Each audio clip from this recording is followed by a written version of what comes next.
अस्सलाम वालेकुम दोस्तों, मैं हूं आसिफ अली और आप इस वक्त मौजूद हैं वजूद टीवी पर। आज की वीडियो में हम आपको बताएंगे कि खंजीर को अल्लाह ताला ने किस हिकमत के तहत पैदा किया और इसको क्यों पैदा किया गया और ये कैसे पैदा हुआ।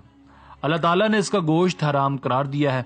अब साइंस से भी ये साबित हो चुका है कि इसके गोश्त में ऐसे अज्जा पाए जाते हैं जो इंसानी सेहत के लिए इंतहाई मुज़र हैं। तो फिर हमारे जहनों में ये सवाल पैदा होता है कि इसका गोश्त भी हराम है, ये खुद भी हराम है, फिर अल्लाह ताला ने इसको पैदा क्यों कर फरमाया है।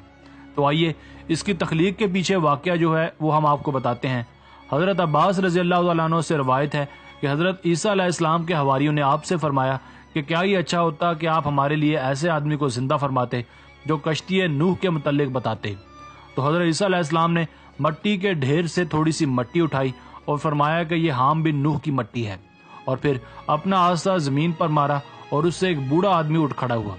उस बूढ़े आदमी ने हज़रत ईसा अलैहिस्सलाम के हवारियों को बताया कि हज़रत नूह अलैहिस्सलाम की कश्ती 1200 मीटर लंबी थी और 600 गज चौड़ी थी और उसमें 3 मंजिलें भी थी। पहली मंजिल में जंगली जानवर थे, दूसरी मंजिल में इंसान थे और तीसरी मंजिल में परिंदे थे। जानवरों के गोबर की वजह से कश्ती में गंद पड़ गया था। हज़रत नूह अलैहिस्सलाम उस वजह से काफी परेशान हुए। तो अल्लाह पाक ने हज़रत नूह अलैहिस्सलाम की तरफ वही भेजी कि हाथी की दुम पकड़कर एक तरफ खींचो। तो आपने हाथी की दुम पकड़कर उसे एक तरफ को खींचा तो उससे 2 खंजीर नर और मादा पैदा हुए और जानवरों के गोबर की तरफ बढ़े और मिनटों में उसका सफाया कर दिया। इस वजह से अल्लाह ताला ने खंजीर को इंसानों के लिए हराम करार दिया है, क्योंकि ये जानवर गंदगी खाना और गंदगी में रहना पसंद करता है। यह था वो वाकया जो खंजीर की पैदाइश का सबब बना। दोस्तों, आज के इस मुख्तसर वीडियो का हम यहीं पर इख्तिताम करते हैं और उम्मीद करते हैं आपको आज की वीडियो पसंद आई होगी।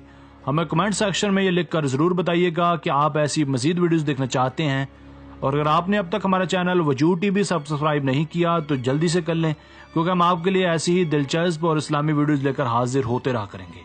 मिलते हैं एक नई और दिलचस्प मुख्तसर वीडियो के साथ। तब तक अपना बहुत सारा ख्याल रखिएगा। अल्लाह निगहबान।